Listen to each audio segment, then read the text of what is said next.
It's fun, it's deep, we're able to like get mad and cry and be frustrated, but also laugh. And I just feel like there's more space for the emotions that come up with farming or in, any challenging situation and also the joys that go with it. But there's just a little more ease having it be all women.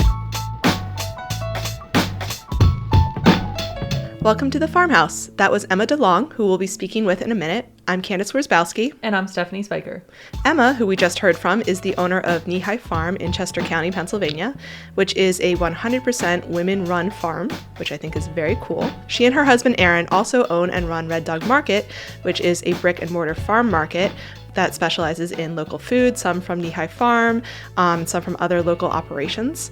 And Emma is also an instrumental part of the PA Flax Project, which is an organizational movement that's trying to bring flax farming back to Pennsylvania and reinvigorate the American linen industry. She's a very busy lady, and I can't wait to hear her take on farming and learn more about everything she's involved with. Thanks, Candace. Let's learn more and talk to Emma. Emma DeLong from Kneehigh Farm, welcome to the Farmhouse. It's great to have you. Thank you so much for having me. Pleasure to be here. So every time we have a guest on here, we start everyone off with the same question, and so we're going to keep that rolling. So did you always want to work in agriculture? Absolutely not. My journey into agriculture was more through a distaste for our current agricultural system. As a teenager, in high school, I was pretty passionate about apocalyptic preparation. Okay. And that manifested as learning a lot about primitive skills and survival. When I was right after high school, I did a lot of traveling up to different homesteads in Canada and saw how people lived off the grid and helped work out. I was really offended by how agriculture that I saw, at least large scale agriculture in California, where I'm from, operated. And that education through learning about people growing their own food and building their own buildings actually led me to the belief that I could change the system possibly from within. So the more I learned about growing my own food and preserving it and community and just land stewardship, I decided actually to start farming, but in a very different way. And so my practices have always been, or my farming practices have always really been led by the ethos of regenerative growing, permaculture principles like fair share, people care, and have always just stayed small because I felt like that was a way in which I could relate to my little plot of earth and my community and not turn into this behemoth that I was so jaded by. Yeah. So Kneehigh Farm is obviously it's woman owned because you own it, but it is also entirely women operated. I saw on your website, which is very cool.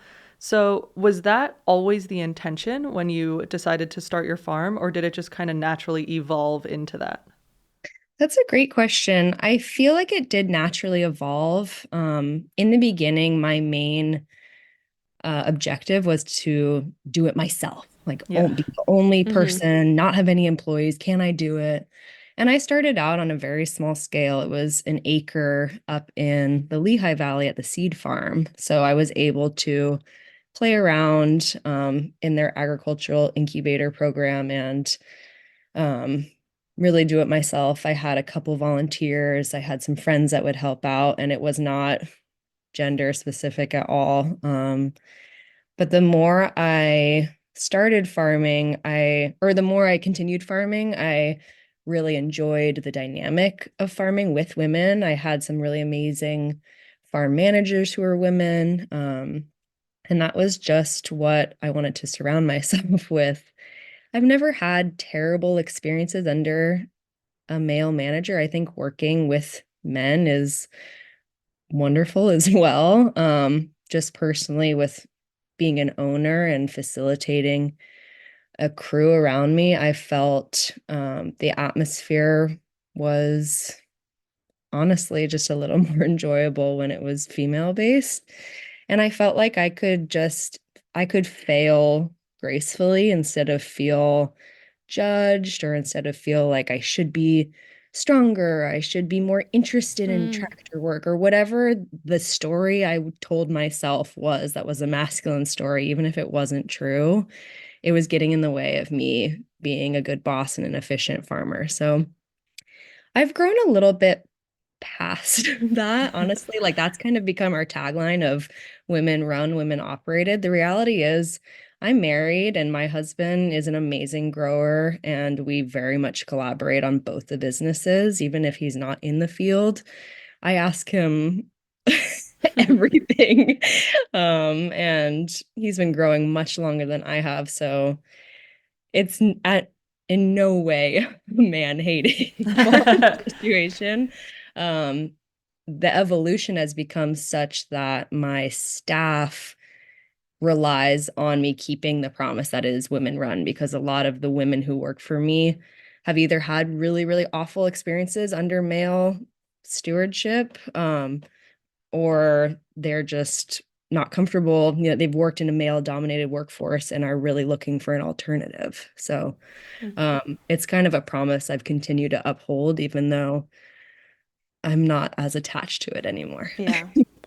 I think it's interesting how, if you look at a farming operation that's all male, it's maybe not expected, but not something you would comment on. Whereas an operation like Kneehigh, where it's all women, it is remarkable. Like, it's not something that you see all the time, and there's a reason why we're talking about it here. But having said all that, what are some of the unique aspects or even benefits that you've encountered working with a pretty much entirely women-run operation? Yeah, I think a huge benefit is just the camaraderie day to day, the conversations that happen, the comfortability, when everyone's out there weeding carrots for 6 hours, um, you can like fart and laugh about it. It's not a problem. Whatever, like it's goofy, it's fun, it's deep, we're able to like get mad and cry and be frustrated, but also laugh. And I just feel like there's more space for um, the emotions that come up with farming or in, any challenging situation, and also the joys that go with it. But there's just a little more ease having it be all women. And I also think we're able, maybe just because we create a culture early on the farm, but the communication that can happen, because we're all coming from a place of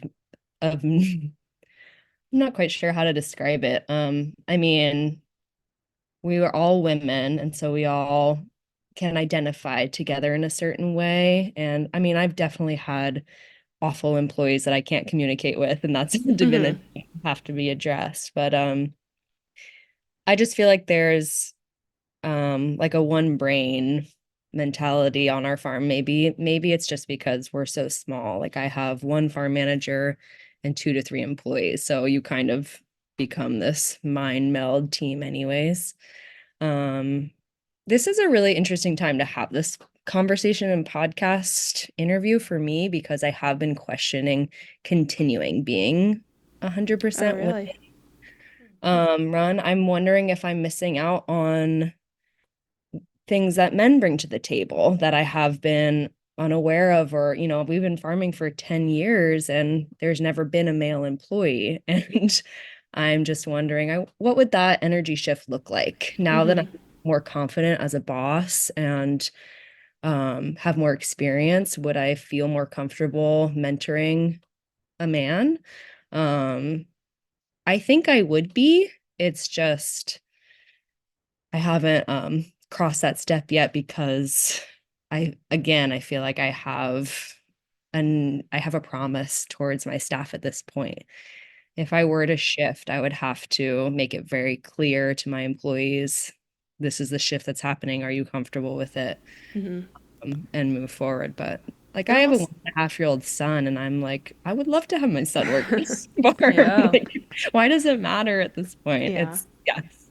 It almost sounds like, as you describe it, that it is almost an atmosphere that this is created. And, if you are to invite some men onto the farm, that it would just be expected then that they would be able to slot into that atmosphere without disrupting it. Because when you were talking about how you guys feel like you're just kind of free to be Mhm. together, it does sound like a very healthy place to work, in both mind and body and spirit. And I think as long as any male employees are able to, flow with that, then there wouldn't be an issue, because I feel like that's what's most important.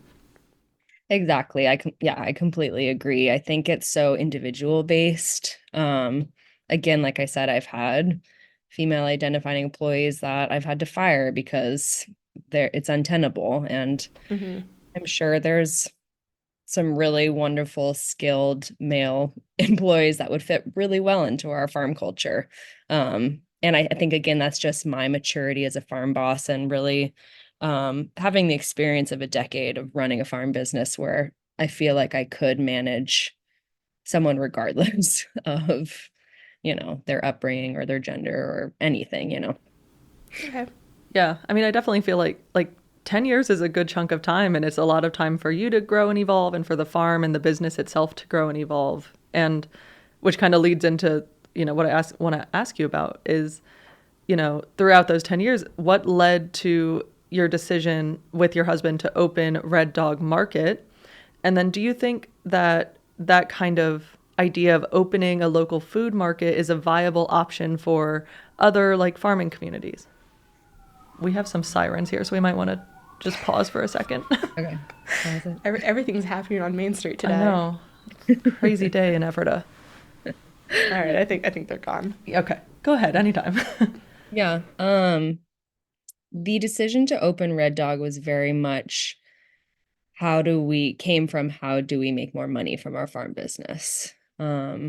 Before that, my husband worked full time for Pasa, and I had been running the farm since I was 22 as my sole income. But once we were married, we knew we wanted to continue the farm business.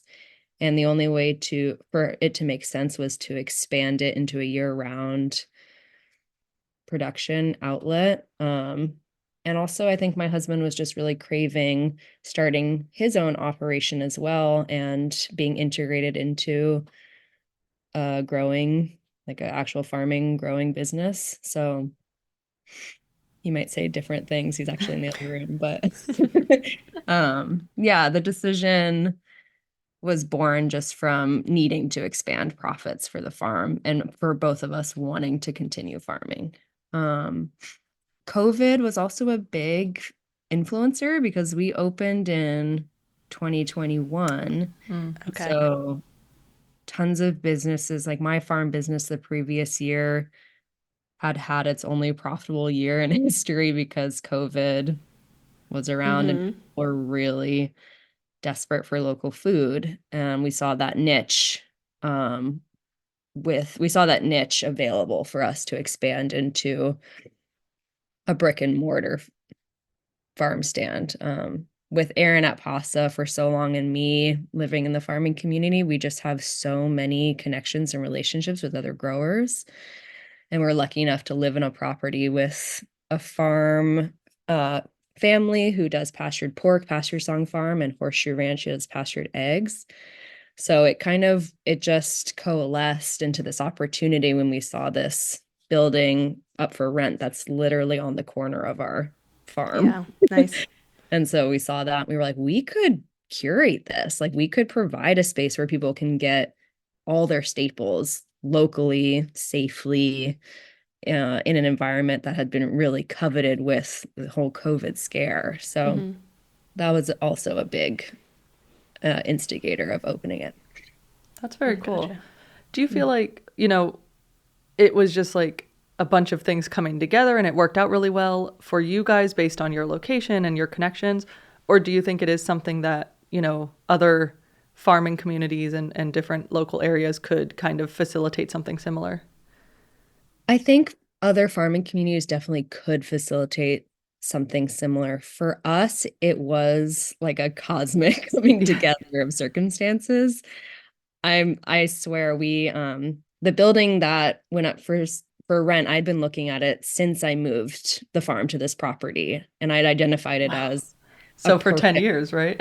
Yeah, I was just like, we gotta get this space. Like it's right on the corner. There's two big garage doors that could open up into an open air farm stand.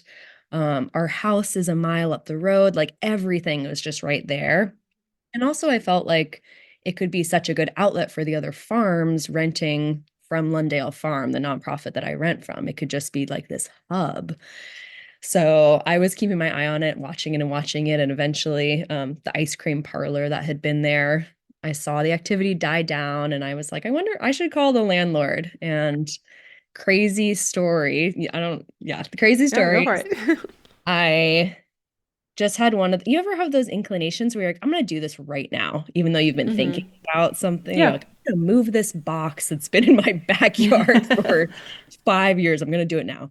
So I just was like, I'm going to call her right now on my way to work. It won't hurt. So I looked up the number online and I called her and left a message. And then she called me the next day and said, unfortunately, the number you called was my husband's and he passed away. Oh, no. So I would, regardless, I would love to meet you and hear what you have to say. So my husband went in and she was really kind. She's a wonderful landlord. But she told us that first meeting, she was like, I was cleaning up my husband's office space and I was like vacuuming or whatever. And I pulled back his chair and I found like a Kit Kat wrapper, which is like his favorite candy. And she just had this like Oh. sweet, nostalgic, loving memory of him. And at that moment, his cell phone rang, and she was like, "Oh my God, he's trying to get in touch with me. Like it's him back from the dead." Oh my gosh. And so then she saw it was like a California number. She's like, "Oh man," but it was this weird. She was like, "I have to call this number back. Like that's too coincidental." And I honestly think a big reason why she let us rent that building is she felt like it was this like cosmic Wow. It's just more serendipity. Yeah. serendipity. So no, I don't think that I do think that other farms can simulate the year-round model with a farm stand. For us, a big part of it just felt like we were getting all these messages like it's the right thing to do. Like, Yeah. yes, here's the green light, go forward. Everything was in place basically. But if a farm identifies a building or if they have the finances to construct their own brick and mortar, I think that's an incredible way to increase profits, increase year-round production and ability to, sell other value-added products as well. And Mhm. I think it's a really important component to a growing food shed, a community where someone, they can get everything that they want from the local producers in one location, like basically a brick and mortar farmers market that's open every day. So I think the more our farm communities can open those outlets for our customers and make it easy, even though, yes, it sometimes can be a huge expense up front, the more successful their operations could be moving forward. Okay. So we're going to pivot away from the business for a second. I saw when I was looking up Red Dog Market, it says on the website that you're a cooking enthusiast. And I know Yeah. from personal experience that stuff that I get from my own small vegetable garden, there's something uniquely satisfying about cooking with stuff you've grown yourself. So in what ways has farming influenced your cooking? Yeah, it's so funny. I was talking to my dear friend about this last night because she made us dinner and she's like, I love to play the game of like where every ingredient came from. It's like the sweet potatoes from Taproot Farm and the tomatoes from Kneehigh Farm. And I too love that game. But I was also like, yeah, I wish in the summer when you're working so hard, you could actually cook with the food that you grew. Like so many nights we just eat like pizza and or takeout. But yeah, it's interesting that balance of growing this incredibly nutrient dense, flavorful food, but working so hard that sometimes you can't imagine cooking with it. So that's been a Mm. big struggle for me of um trying to like keep my love of cooking and food kindled while growing the food. That's such an interesting point because I understand completely what you mean. I had it was meant to be a summer job. It lasted 3 weeks because it was awful. But I worked at the Pepperidge Farm factory in Adamstown, Pennsylvania, and Yeah. I worked on the line that produces cookies. And for years afterwards, I could barely even look at Milano cookies because I had just seen too many and had to handle too many, and I was just like, I'm done with these. I never want them again. Too much of a good thing. Right. Yeah, for the food, I totally hear that. I had a similar situation in a bakery. Um, I want to be eating the food. Like I love vegetables. That's a big reason of why we have Red Dog in the farm also is like we get to basically buy in and sell everything that we love to eat. Hmm. I think it's a combination of the long hours and also having a 1.5-year-old where I'm just like, oh, I wish I Yeah. had time carved out where I could really enjoy um, these products and this produce. But when I get the time, like in the winter, I feel if I've preserved enough cherry tomatoes and peppers and made enough, use of the summer bounty, I have a lot of fun getting back in the kitchen. I know you grow a lot of heirloom varieties as well. So, from both a farmer perspective, but also a consumer perspective, what is special about heirlooms? What makes them, for your opinion, a better variety? Yes. Heirlooms, to me, the first word that comes up is flavor. Um, that's my biggest love of heirlooms as a grower. Unfortunately, a lot of heirloom varieties, they're not bred for production or uniformity or yield. So as a production farmer, I try to sneak them in ways where it's really meaningful, but I won't base an entire crop on an heirloom variety typically.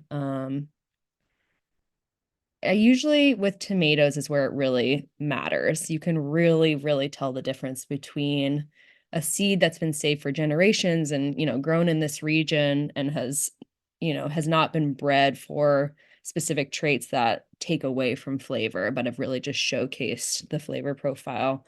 So we really try to do a lot of heirloom tomatoes. Other than that, I just like when I'm looking at the seed catalog, I'm like, ooh, that looks like a fun variety. I'll grow a little bit of it. Yeah. But if I had my own garden, absolutely, I'd be growing all the fun, open pollinated and heirloom varieties I could. I think in terms of seed sovereignty, it is a really important thing to grow heirlooms, especially if you save seeds, because we need these varieties to be passed down and they're such amazing stories and such incredible journeys of how they got into our hands. So I encourage anyone who's interested in heirlooms, save your own seed and keep the story going for sure. We do grow a lot of heirloom varieties for our spring plant sale because we know that a lot of people like growing them in their yards. So we'll grow the seedlings and disseminate them into the community. Nice. So, you met your husband, Aaron, while you guys were both working in agriculture. And like you said, the two of you still work together, which really isn't all that uncommon in agriculture. I was wondering if you could talk about the benefits and if you're comfortable, maybe the drawbacks of working with your significant other. Yeah, absolutely. Both Aaron and I, before we met each other, we were like, we're never gonna work with a partner. That sounds like a nightmare. I think both of us are pretty strong-willed and opinionated. But something I really appreciate about Aaron is that he's very smart and he's very thoughtful. So he'll have an idea and he'll ruminate on it and, run it by me. And it'll take a while for it to manifest if it does, where I'm the opposite. I'm like, let's do this right now. Like with the phone Yeah. call, I'm like, let's just call right now. So we're a really good balance for each other. If he has an idea, I'm usually pretty good at bringing it into like a reality. And if I have an idea, he's like really nurtures it and sees Mm. if we can, grow it in the right way. So I feel like that's a big plus of having someone who you love and trust, and you're trying to grow this lifestyle together and raise a family, but also you have complementary interests and experience as well. So I never thought I would I never thought I would be, running a farm business with a partner, but it's actually proven to be a lot better than I thought it would be. The challenges are many as well. And it's nothing we haven't been able to problem solve, but one way in which we address that headstrong nature of ours is to delegate different tasks and not step on the toes of the other person's decisions sometimes. So, we'll have a set schedule, and if Aaron's running the market or overseeing staff on a certain day, it's really hard for me, but I will try not to come in and say, "Hey, those prices should be more," or "Hey, that should be cleaned up." I'm a bossy pants. So there's a challenge for me there, and just letting go and realizing his vision is just as important as my vision, and we are collaborating. So let it be. Yeah. Yeah, I can only imagine. I mean, I have kids with my husband, and I always say like that's like our greatest like group project, right? Is parenting. And just in that microcosm, like having to deal with those same issues of, okay, like I also have to like take his like beliefs and decisions into account. It's not just like my Totally. way of doing things. So I'm Totally. always impressed with people who can do that on a professional level as well. We're trying. I would say we're fully realized, but we've definitely gotten better than year one. So it's a process. I feel like that is how it is with any business, though, It's Absolutely. always, Yeah, there's always challenges and benefits of everything. completely. So we touched on this a little bit when you talked about in the winter you have a little more time to cook and enjoy, like, the bounty of your labor. But so obviously wintertime is not your busy season as a produce farmer, but that doesn't mean, nothing's happening. So what does winter look like on your farm? Because I feel like some people might think like, oh, I mean, she has nothing to do right now, which I'm sure is not true. It used to be true when I was just farming for myself. I would, turn off the irrigation, close all the tunnels, and go to California for 2 months and just say goodbye. Sounds like a lovely winter to me. That sounds great. I really miss it. Yeah. Now that we have like a son and two dogs and another business, it's a different story. But my farm manager is salary year round. So her hours are significantly reduced in the winter, but she's still maintaining high tunnel crops that we have. She's still dealing with equipment maintenance and organizing our the disorganization that happened in the summer. She's also helping out with packing winter CSA boxes that we have, and this buyers membership, winter buyers membership that we operate through Red Dog. So we still have sales outlets. And if we had more product, we would have the opportunity to keep selling wholesale as well. So that's one of my big goals, is to increase winter infrastructure so that we can grow greens and store different storage crops longer throughout the winter season. So I feel like as a small operation where there's not a lot of land to expand into, that's one area we can expand into, is increased winter production. But yeah, it's blows my mind how fast things are going to get rolling. Like in February, we're seeding onions in the greenhouse, and February is what, next week? Hmm. Right. It is So, basically February, which is crazy. yeah. So like December ends, you kind of take a breath. All the farmers markets are done and CSA, and then you have January to do your crop plan and order seeds and fix all the broken stuff on your farm. And then you have to get rolling again in February. So it's not as much of a break as it once was. Yeah. But I guess that's a good thing that, you've expanded and now there is a lot to do in winter time even. So, It is. It's necessary. I mean, for a family of three, we can't just not work yeah. for three Yeah. months. So I mean, if we could make enough money in the growing season to support us all winter long, that would be amazing. But on our scale, like we grow on 4 acres, we just don't produce enough food. So being able to expand the time that we can be producing on that acreage has been really important. So speaking of staying busy, aside from Kneehigh Farm and Red Dog Market, you're also instrumental in the PA Flax Project. So for those who aren't familiar with it, could you explain what that is? Absolutely, yeah. The PA Flax Project is a brainchild of my dear friend Heidi and myself. In the thick of COVID, we met actually because I wanted to talk to her. She's a textile designer, and I wanted her to make my wedding dress Mm-hmm. out of linen. And she gracefully declined, but countered with an offer to grow flax at my farm and see see what happens. So we did that 4 years ago.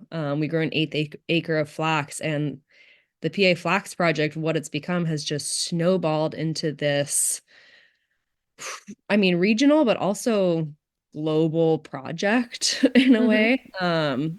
We're trying to bring back linen production to the United States because currently there is no linen made uh, in our country at all. It's all in India and China and Europe and different places globally, but there's no regional linen made.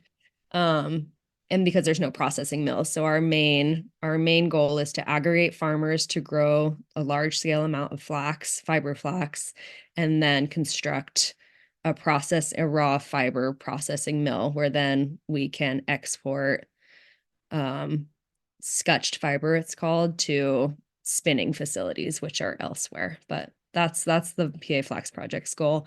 And recent news is that we were just funded through a federal grant, the OMDG grant, for a 3-year grant contract. So Oh, this congratulations. thank you. Yeah, Yeah, this tiny that's little very dream. exciting. It's super exciting now. We don't have to volunteer all of our time and stop using the phrase pre-revenue phase. So we're really going to flesh out staff in the coming months and get this ball rolling. And it's very, very exciting.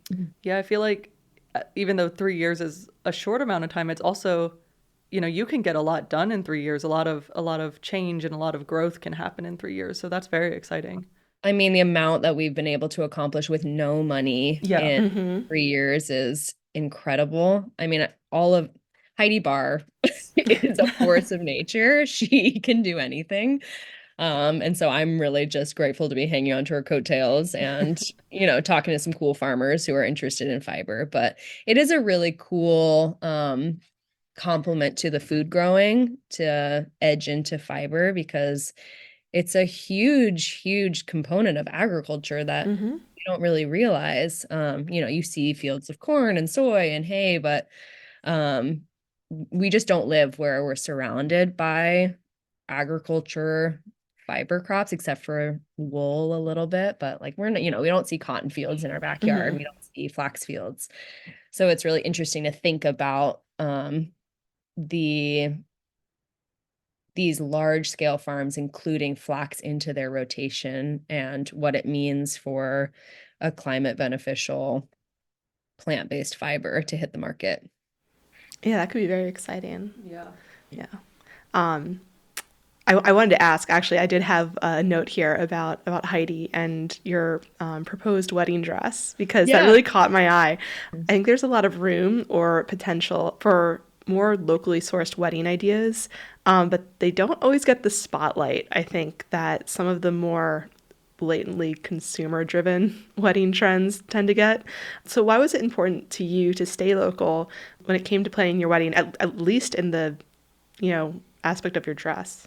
Yeah. I mean, I completely agree with that statement. I think so much of the wedding becomes uh becomes something that the couple themselves don't want. And also the environment very much doesn't want. I think Mm-hmm.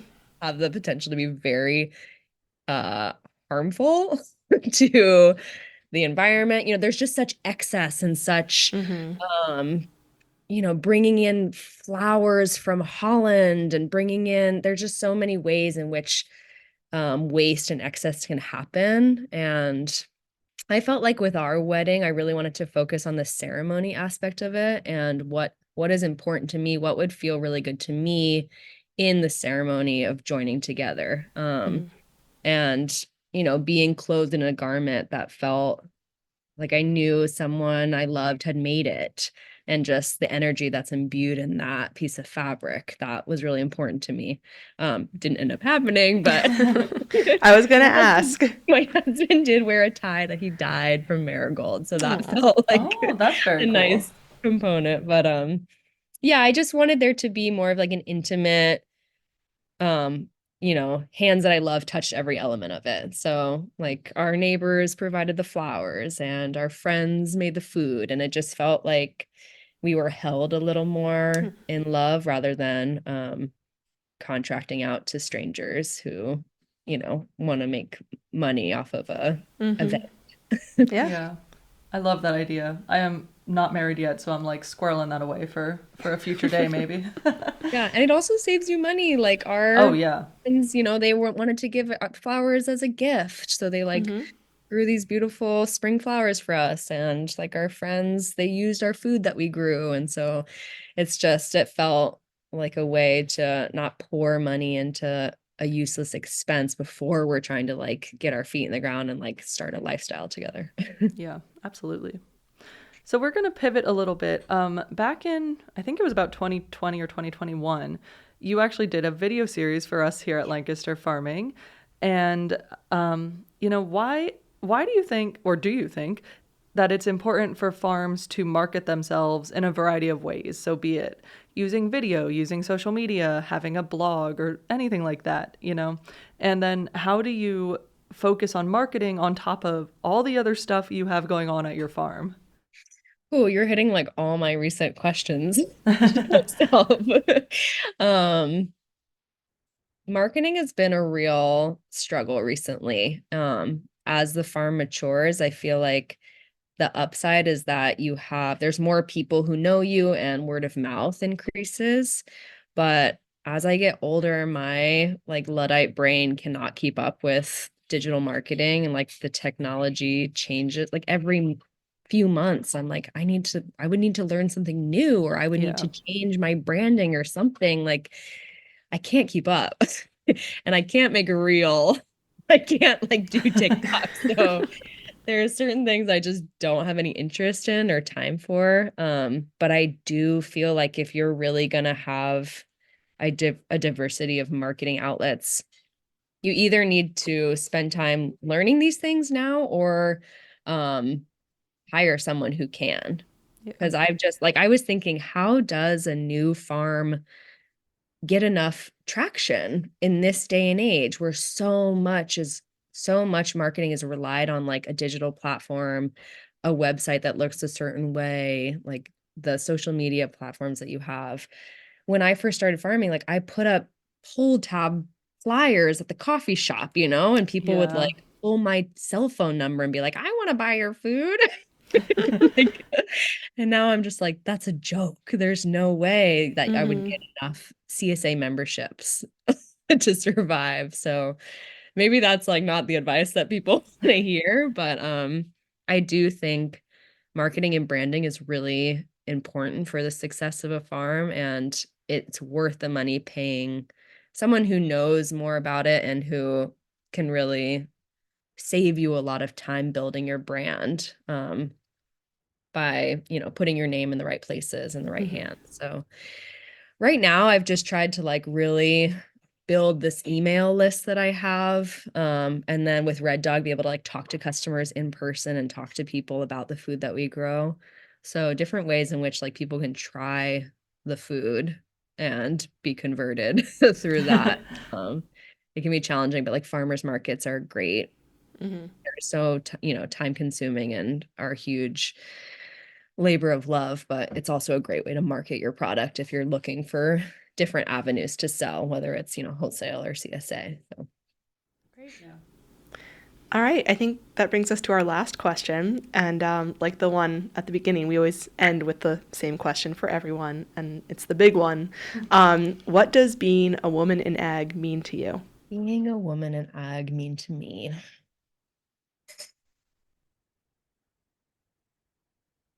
I think being a woman in agriculture is largely tied to it's tied to mentorship, I guess. Being an example of this is possible, this can be successful, this can be a satisfying, fulfilling lifestyle without the help of the male driven workforce that we've told farming so much is. I think the story is turning. I think there's a lot more women in agriculture, and so it's becoming normalized and supported. But I have to say, I have never felt unsupported in my role as a woman in agriculture. So I think a lot of being a woman in agriculture is showing that you can follow what you want to do and be successful at it if you put everything into it, I guess that's how I've always just viewed running my farm business. I never wanted to do anything else. And so I just put everything I had into it. And I never really questioned the fact, could I do it because I'm a woman? But I think it has been important, at least the feedback I've gotten from people who have worked at the farm or just customers or other people, it's really important to show your community that this is a role that should be normalized for women and that there is a woman out there succeeding. And so I think the more that women pursue agriculture and succeed, then the better our planet is for it. Well said. Yeah, Well said. I love that answer. All right. Well, Emma DeLong, thank you so much for joining us at the farmhouse today. Thanks, Stephanie. Thanks, Candace. I really appreciate you having me.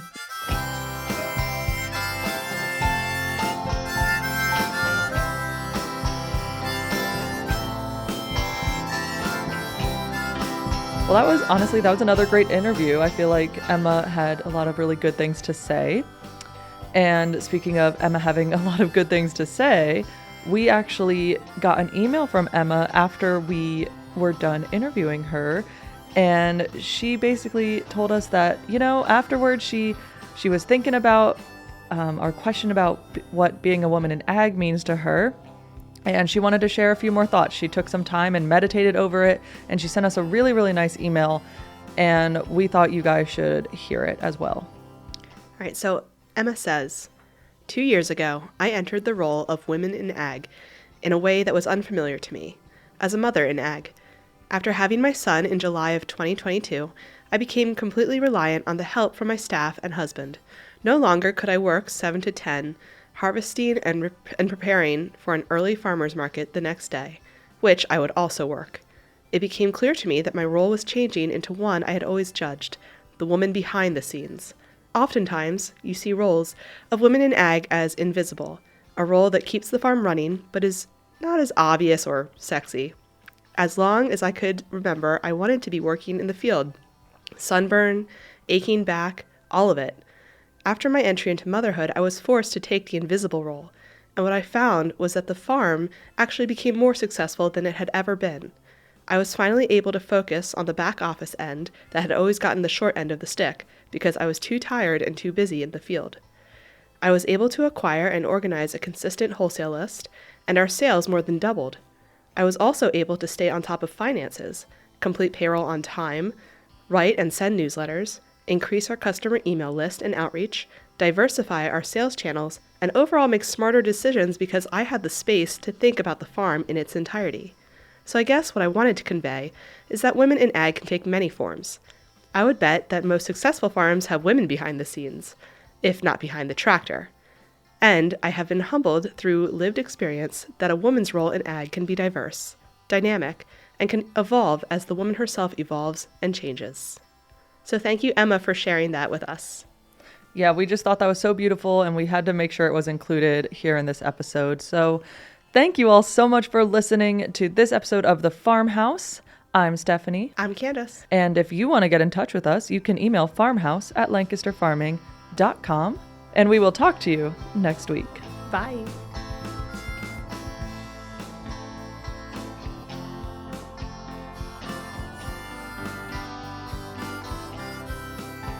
This episode of The Farmhouse is copyright 2024, the Lancaster Farming Newspaper, part of the Steinman Communications family. It was written by Stephanie Spiker and Candace Wierzbowski and produced by Eric Kurlock. The music you hear throughout the show is courtesy of Tin Bird Shadow.